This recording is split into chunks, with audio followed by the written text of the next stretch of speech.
Natasha. Debbie, the show. We know you said it with us. We hope you said it with us.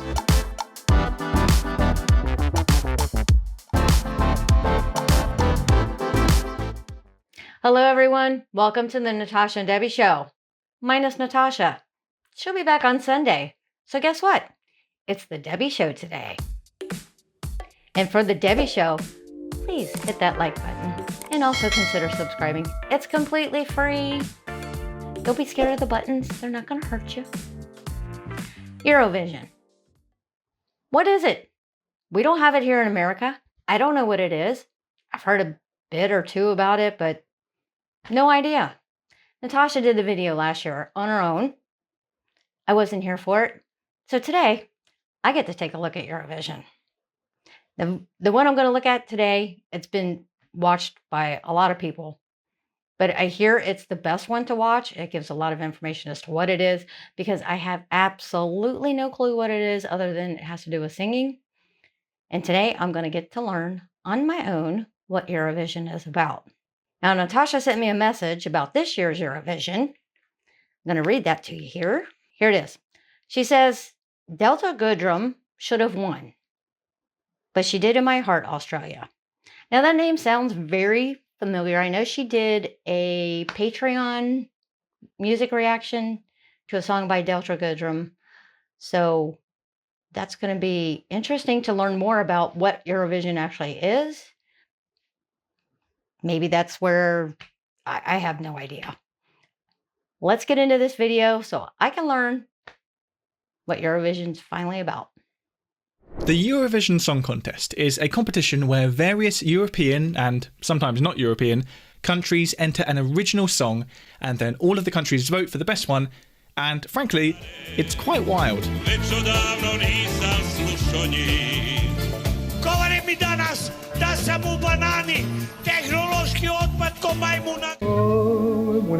Since its quite conservative beginnings back in the 1950s, the contest has evolved into...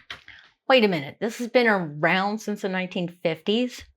That's insane, because I've only heard of it the past few years. I can't believe it's been around that long. Where have I been? Living under a rock, apparently. To a colourful display of politics, nonsense,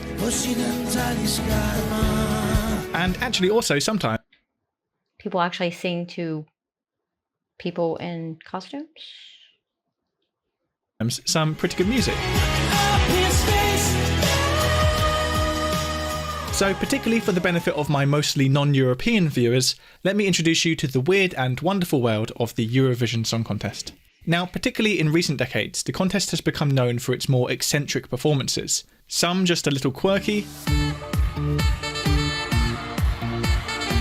some just a bit garish, and some, well... We are the winners of Eurovision. We are. Sounded like they were trying to copy off of a Queen song, We Are the Champions. This is quite interesting. I didn't realize that there were so many different countries, all that, and I didn't even think about different languages and singing in different languages. Don't know why I didn't think of that. But even if the weirder, eye-catching performances are the ones that get a lot of attention, the songs that go on to win the contest are usually a bit more ordinary.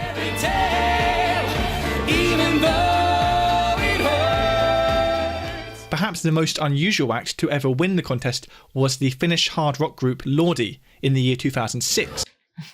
Lordi, that reminds me of an old metal band. They may still be around. I don't know. I haven't listened to them in decades. Guar. And I have no idea where they came from.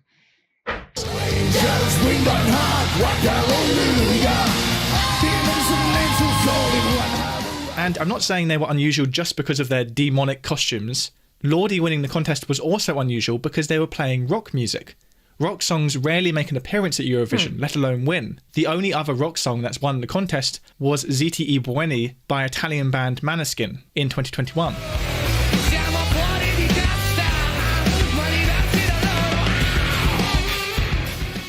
The sort of songs that typically win the contest will usually have a dash of novelty in their performance, but will generally just be a pretty good, straightforward pop song. Toy by Netta, for example, which won the contest for Israel in 2018, does contain a brief chicken impression. But beyond that, it's a fairly standard and fairly catchy pop song.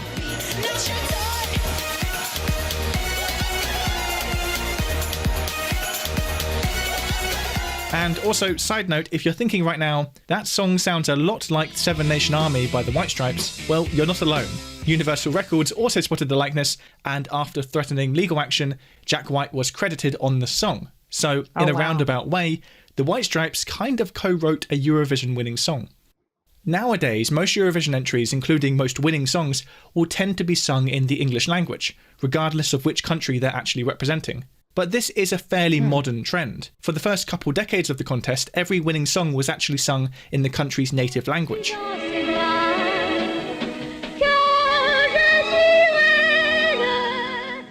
The first winning song not to be sung in the act's native tongue was 1974's Waterloo, sung by Eurovision's greatest success story, ABBA.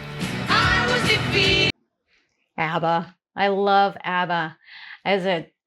When I was a child, I loved ABBA. I had an album. I remember a helicopter on the front. They're amazing. I mean, I used to listen to the record all the time. 1988, a French-Canadian singer called Celine Dion represented Switzerland at Eurovision and won. I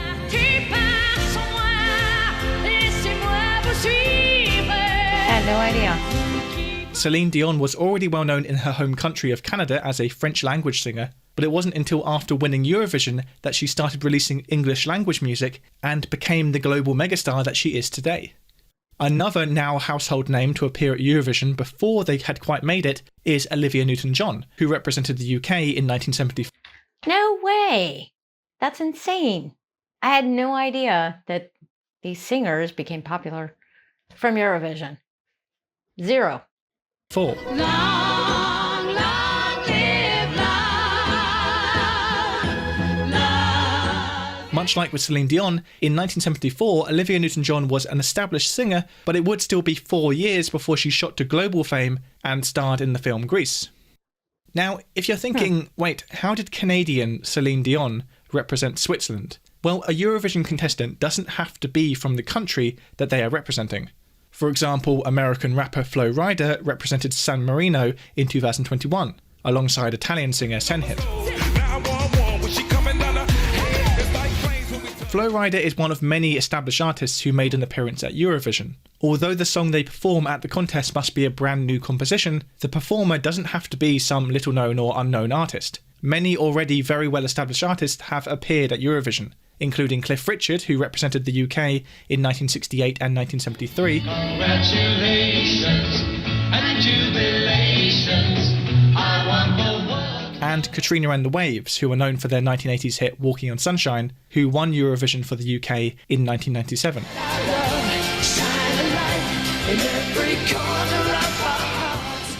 So the singer doesn't have to be from the country, they just represent. They don't have to be like nobodies, but an original composition. This is very confusing. The country to have won Eurovision the most is Ireland, and 3 of those Irish wins are actually thanks to one person, Johnny Logan. Johnny Logan is not only the only performer to have won Eurovision twice, performing Ireland's winning song in both 1980 and 1987, but he also composed Ireland's 1992 winning song. Ireland is also the only country to have won the contest 3 years in a row, winning Eurovision 92, 93 and 94. In fact, some have speculated that in 1995, Ireland intentionally entered a lacklustre song to avoid winning the contest a 4th time in a row.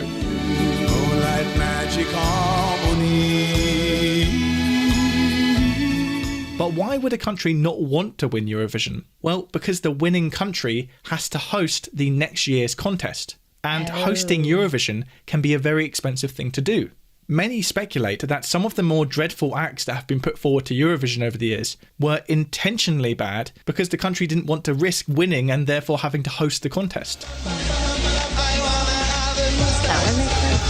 This is particularly the case for the so-called Big Five. Although the main spectacle of Eurovision is the grand finale, most countries who enter the contest have to first qualify in a semi-final. But the Big Five, France, Germany, the UK, Spain and Italy, automatically qualify for the grand finale due to these countries' large monetary contribution to the running of the contest. This means that if one of those Big Five don't want the hassle and expense of hosting Eurovision next year, they might intentionally enter a mediocre song.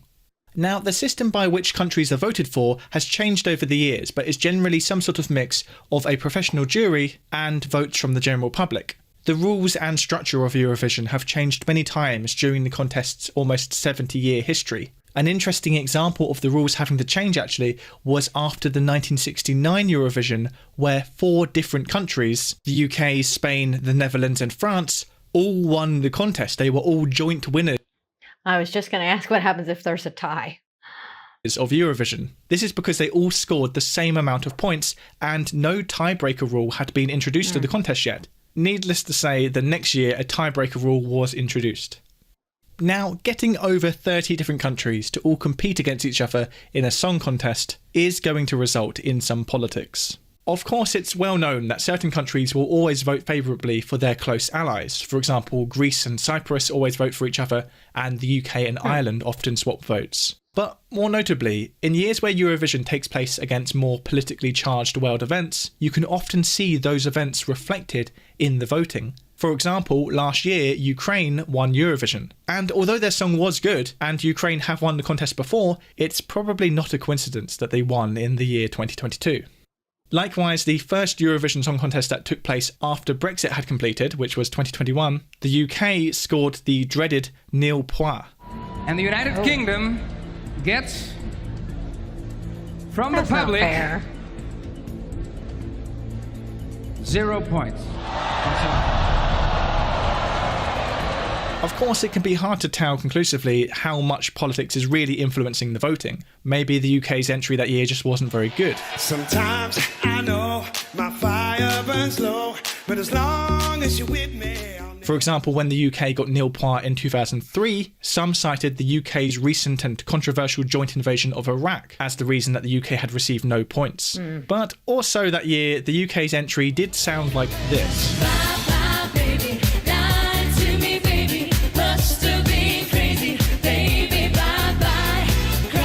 So maybe it's not all about politics. Eurovision performances have often been used as a platform for raising awareness and visibility of issues and causes. Perhaps most notably, Eurovision has increasingly become a fantastic champion of LGBT plus pride. Various openly LGBT acts have appeared at Eurovision. For example, drag queen Conchita Wurst won the 2014 contest for Austria. But you're my flame. So that is Eurovision, a unique intersection between geopolitics and music, and one that never fails to surprise and entertain.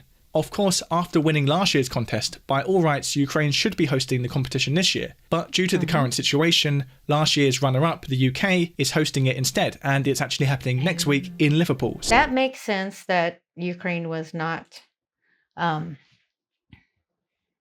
hosting the following year with everything going on. That totally makes sense. But the rest of it, I can't believe there's a chicken lady and a chicken song and people in costumes and all the different craziness that happens. And just learning more about how the actual contest is run, not having to have a singer that's actually from the country, but the original composition, that makes sense. And still don't quite understand the voting on it. A judge panel and the public get to vote on that. That's very confusing. This has been very eye-opening, and I can't wait to watch more. I heard that this season just ended, and I wonder if I can go back and find watch the episodes again so I can see it like play out in real time. Or maybe Natasha and I will actually start watching it. You never know. Thank you guys for watching, and don't forget to hit that like button and also consider subscribing. We'll see you on Sunday. Bye.